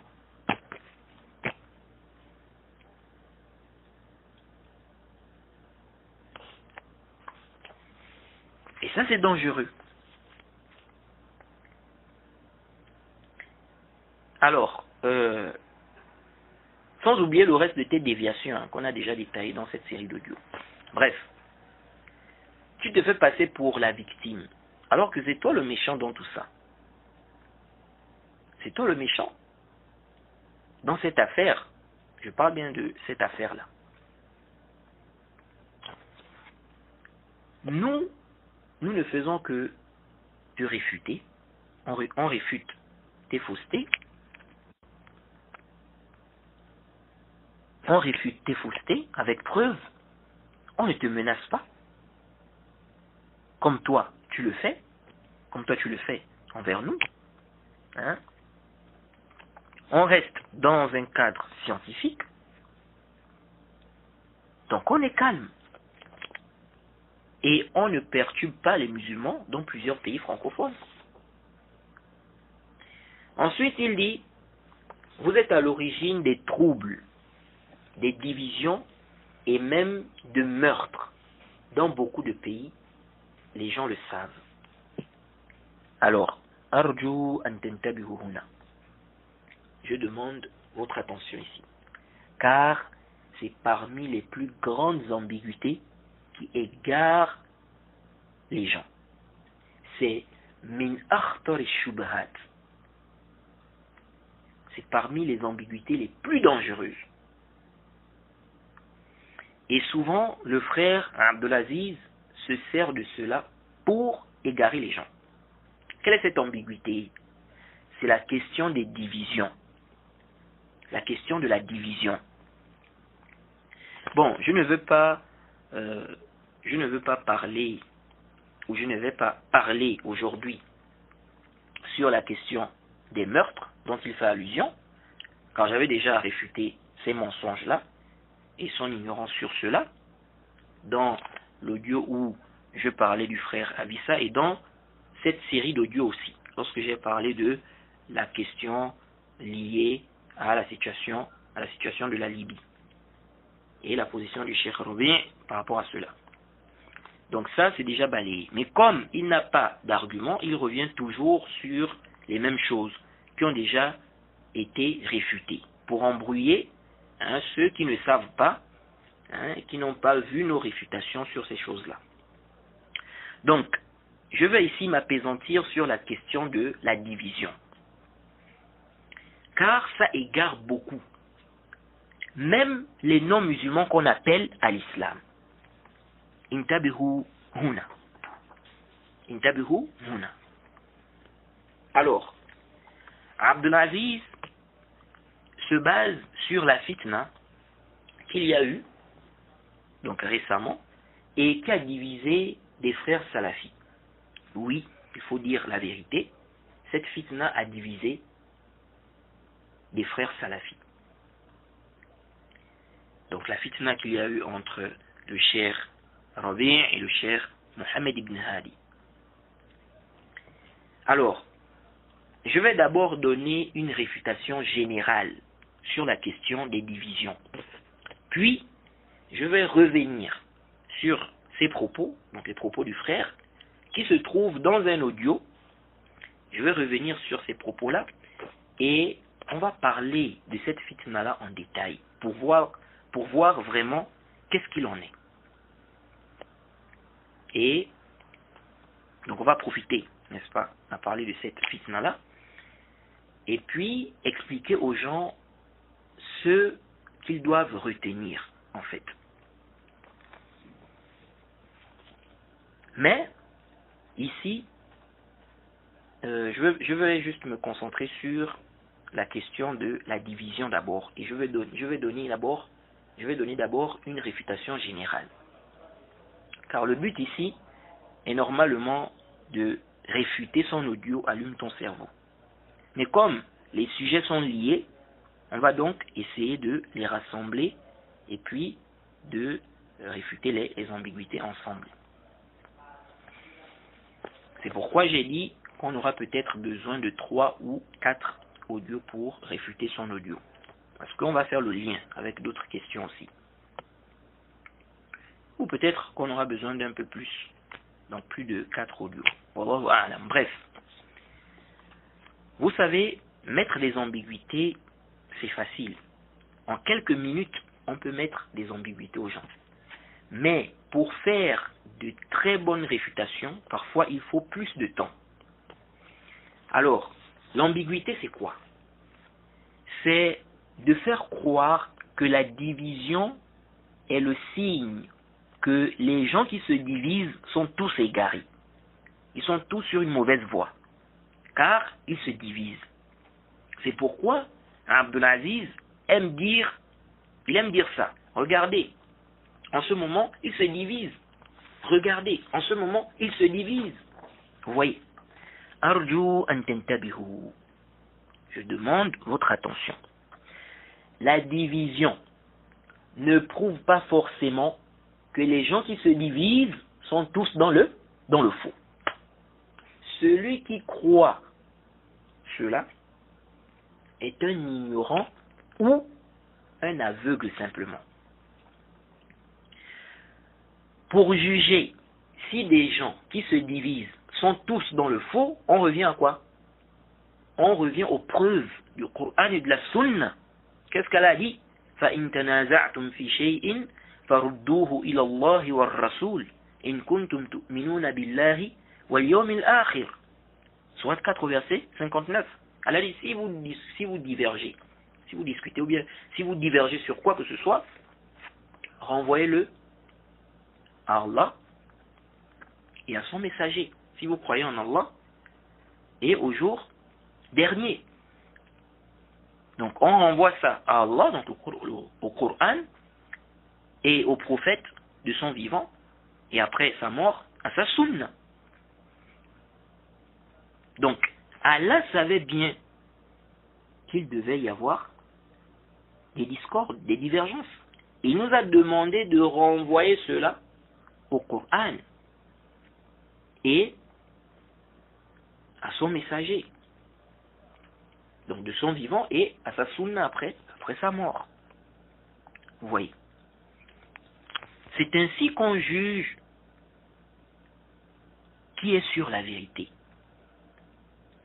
Donc, ne te base pas seulement sur une division, ne te base pas sur une division pour classer les gens. Sinon, on va dire quoi? Que les musulmans sont égarés, sont tous égarés, parce que les musulmans sont divisés. Pourtant, ils ont le même livre, le Coran et la Sunna. Ils ont le même livre que le Coran et ils ont les mêmes références qui sont, n'est-ce pas, la Sunna. Donc les Sunan.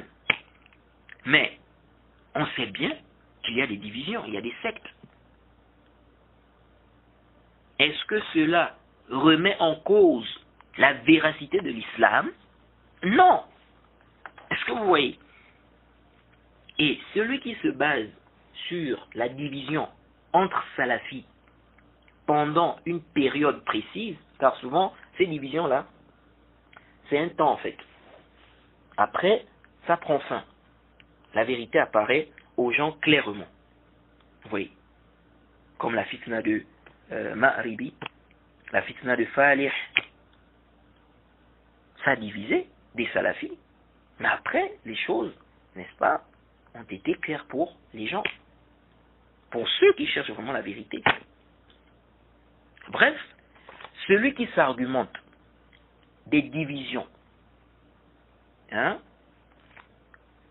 pour classer les gens directement dans l'égarement en disant que comme ils sont en train de se diviser, donc ils sont tous égarés, en fait il est comme le mécréant qui s'argumente des divisions entre musulmans. Donc celui qui s'argumente des divisions entre salafis, pour les classer, pour dire que non, comme ils se divisent entre eux, donc ils sont tous égarés, celui qui s'argumente de cela, il est comme un mécréant qui s'argumente des divisions entre les musulmans pour juger tous les musulmans d'égarés. Attention, je n'ai pas dit qu'il est mécréant. Je n'ai pas dit qu'il est mécréant. Je dis au niveau de l'istidlal. C'est-à-dire il fait le même istidlal que le mécréant qui s'argumente des divisions des musulmans pour juger tous les musulmans d'égarés. La division ne peut pas manquer de manière absolue lorsqu'il y a des divergences. Car les compréhensions ne sont pas pareilles. Les compréhensions ne sont pas les mêmes. Et même si les compréhensions étaient pareilles, étaient, n'est-ce pas, les mêmes, il y a des gens qui suivent la passion. Que veux-tu faire avec quelqu'un qui suit la passion? Le manhaj sahih est parfait. Mais les gens ne le sont pas. Ils peuvent dévier de ce manhaj. Les gens qui s'affilient à ce manhaj peuvent se diviser. Car certains vont préférer suivre la passion Par exemple, au lieu du manhaj, où certains vont préférer défendre leurs intérêts, où il se peut, ou bien il peut y avoir un problème de jalousie, de haine, de leadership, ou simplement un problème d'incompréhension.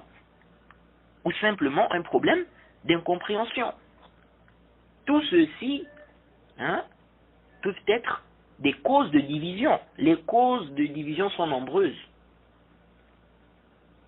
Mais celui à qui Allah a donné la clairvoyance,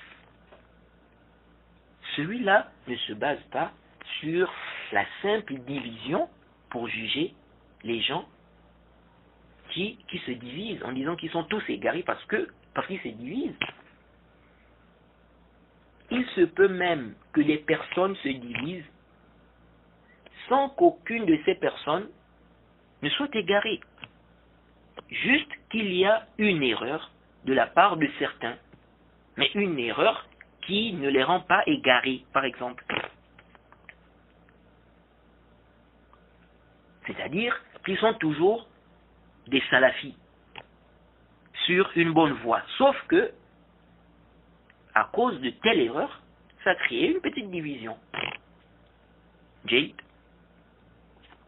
Donc, la division n'est pas la preuve de l'égarement.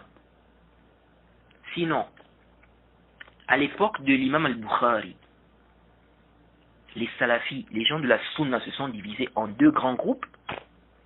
La majorité qui était avec Mohammed ibn Yahya az-Zuhli et la minorité qui était avec l'imam al-Bukhari. On a parlé de cette fitna-là dans les fondements de la sunna. On a tout un audio sur cela, où on détaille cela. Et quand je lis même cette histoire, c'est comme si j'étais même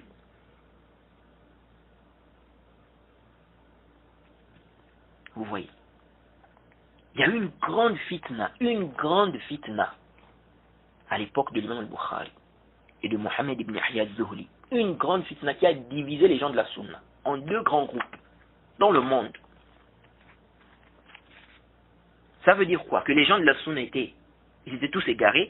L'imam al-Bukhari était un égaré. Mohammed ibn Yahya az-Zuhli était un égaré.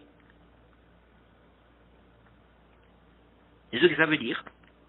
À l'époque de l'imam ibn Khuzayma, il y a eu une division entre des gens de la sunna. Ça veut dire qu'ils étaient tous égarés.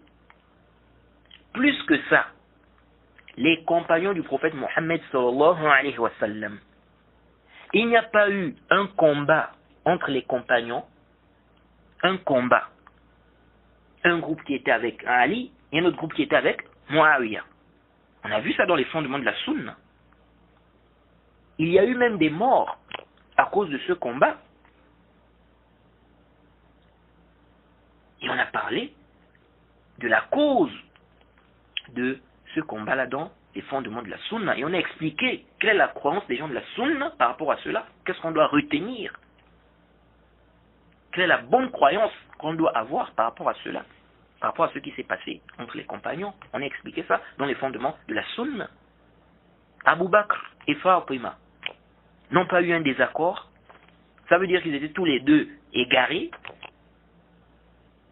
Qui parmi les gens de la sunna peut oser dire cela? Vous voyez. Donc quelqu'un peut dire ici, bon, comme les compagnons il y a eu un combat entre les compagnons, donc tous les compagnons étaient égarés. Quelqu'un peut s'argumenter de cela? Si ça c'est un argument, la division. Regardez, vous voyez pas, ils sont en train de se diviser entre eux. Et ça égare, c'est un argument qui égare beaucoup des gens. Beaucoup des gens. Tout ça parce que les gens n'ont pas... En fait, les gens sont dans le jahil.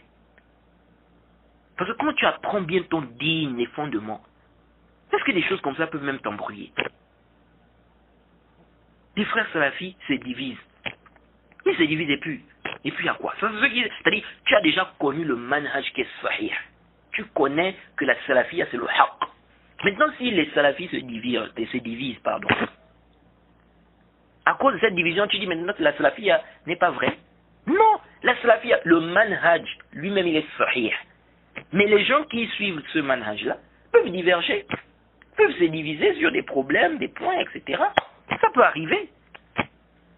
Ça ne remet pas en cause le manhaj, n'est-ce pas, qui est sahih. C'est comme l'islam. Dans l'islam, on trouve des sectes. C'est-à-dire, on a des sectes, on a des gens, ce sont des gens qui sont toujours musulmans, ok, mais ce sont des égarés. Parce que ce sont des innovateurs. On trouve des sectes. Donc, on a les gens de la sunna, on a les égarés, les innovateurs. Donc, on a des divisions là. Ces divisions-là remettent en cause l'islam. Ça veut dire que l'islam est faux. Ah, mais non. Non. Donc ça, c'est un argument qui est nul en réalité. Donc quand le frère Abdelaziz dit, regardez, en ce moment il se divise, Rabi' al-Madkhali a dit ceci, cela, Mohammed ibn Hadi a dit ceci, cela. En ce moment il se divise. Il veut mentionner ça pour dire quoi? Que c'est un argument que donc ils sont dans le faux. Donc ces gens-là qui, n'est-ce pas, qui reconnaissent la place du Cheikh Rabi' et tout ça, ils sont dans le faux.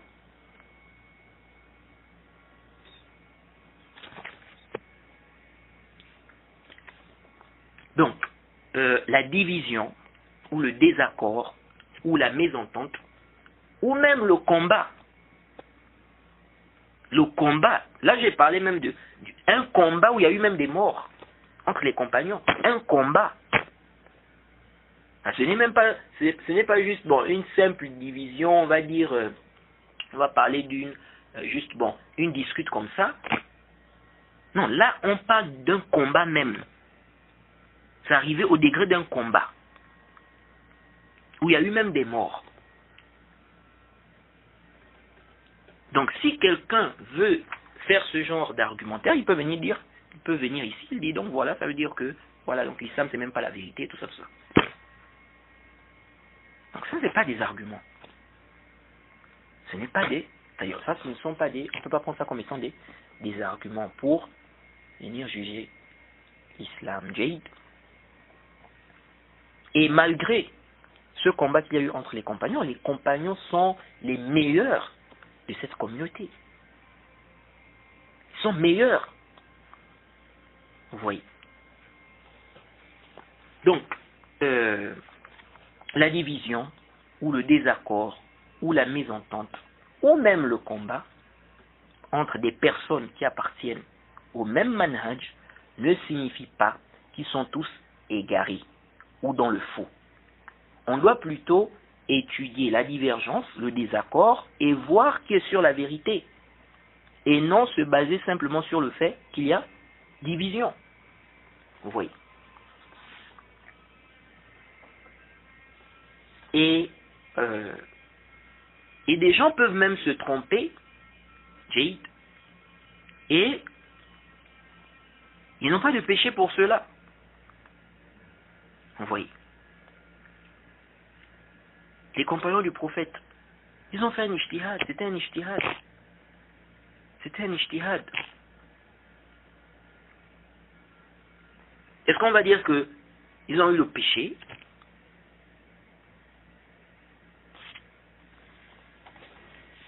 Bref, ça ne fait pas longtemps, un ancien ami chrétien,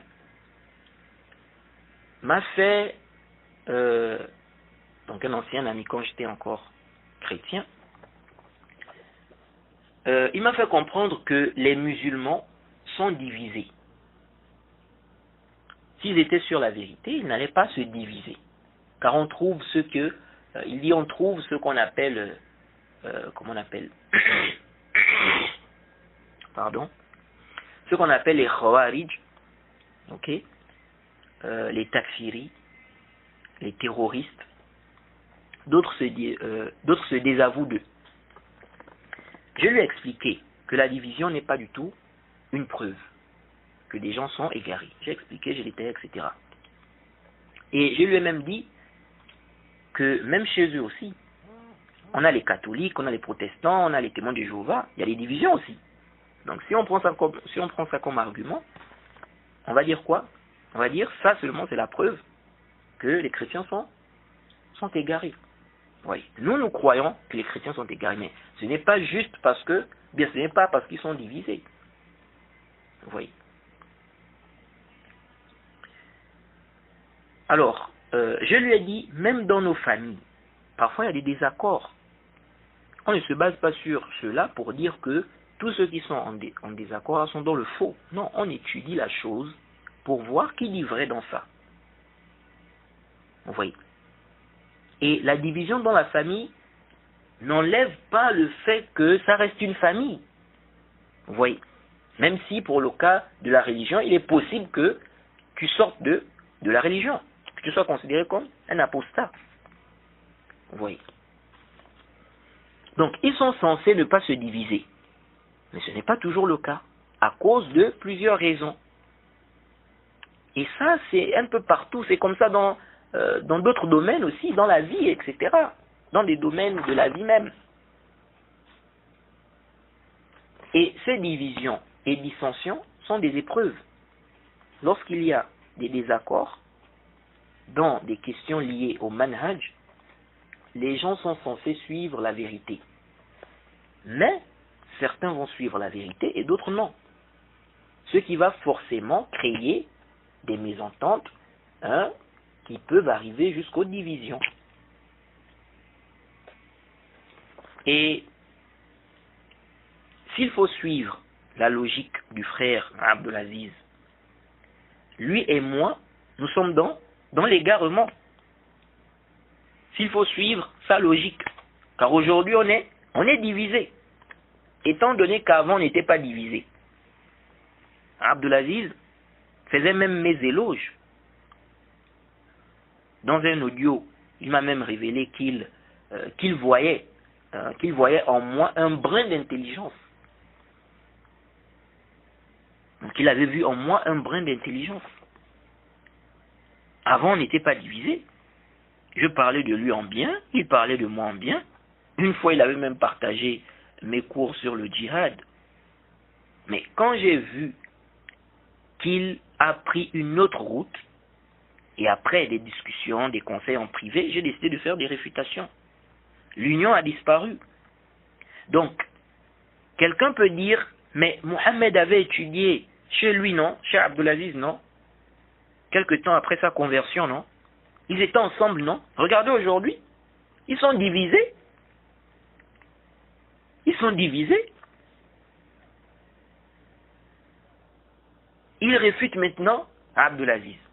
Abdelaziz aussi le critique. Il dit même que c'est un païen, que c'est un mécréant. Vous voyez, ils sont divisés aujourd'hui. Pourtant avant, ils étaient ensemble, non? Donc ça montre qu'ils ne sont pas sincères, ça montre qu'ils ne sont pas sur une bonne voie. Est-ce que vous voyez ça? Des boptes, le même argument. Alors, il aura raison ou bien il aura tort. Car on va voir ce que le frère Abdelaziz avait dit au sujet de la division qu'il y a entre certains salafis à cause de la fitna actuelle, entre certains savants de la Sunna.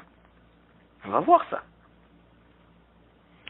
Et pour encore réfuter cette fausse ambiguïté du frère, je vais vous mettre un extrait d'un audio du frère où il se réfute lui-même en réalité. Écoutez ce qu'il dit. Et vous allez voir des fois des hommes des sectes comme les Tidjane, Mouride, les Jamaat Tabli, etc. Ils vont dire, ah, vous dites Sunna, Salafis, vous sortez des mêmes universités, mais vous divisez entre vous, non? C'est pas ça qu'ils disent. Comme quelqu'un m'avait dit un jour, mais comment vous divergez? Vous lisez tous les mêmes livres, non? Vous êtes des mêmes écoles. Hein? Donc il y a un problème entre vous, un problème de jalousie, un problème de Jésus. J'ai dit, bon, c'est normal, vous êtes trop daïf. Quand le moustawa, le niveau est très bas, tu ne peux pas comprendre. Et ce n'est pas aussi leur faute. Personne n'essaye de développer ce sujet-là. Si ce n'est que à la manière de Daoud Ibn Girgis, parmi les gens qui ont combattu Cheikh Abdul Wahab, et son élève, parce que Ousmane Ibn Mansour, là, a été influencé malheureusement par lui et d'autres. Donc, Si on se base sur les propos du frère, c'est parce que le mustawa, le mustawa est daïf, est faible, que des gens tiennent de tels propos. Donc c'est la même chose ici. Comme le niveau de certains est faible dans le manhaj, ils trouvent que ces divisions montrent que les gens qui sont divisés sont dans le faux. Ou encore, ils considèrent ces problèmes-là comme étant des futilités. Comme Abdelaziz essaie de faire croire. Vous voyez. Que nous, ils se divisent pour des choses comme ça, machin. Oui, mais c'est parce que tu n'as pas bien compris le manhaj. C'est ça le problème. Le niveau, au niveau du manhaj. Alors, on s'arrête d'abord ici, pour cet audio. Je demande qu'Allah nous facilite, qu'il nous accorde la bonne compréhension de sa religion. Et dans l'audio 49, on va continuer à analyser les propos du frère Abdelaziz. Et on va apporter, n'est-ce pas, des réfutations par rapport à ces ambiguïtés. Jade. On demande qu'Allah nous facilite. Wa subhanaka lahumma bihamdik. Wa ashhadu an la ilaha illa anta astaghfiruka wa atubu ilayk.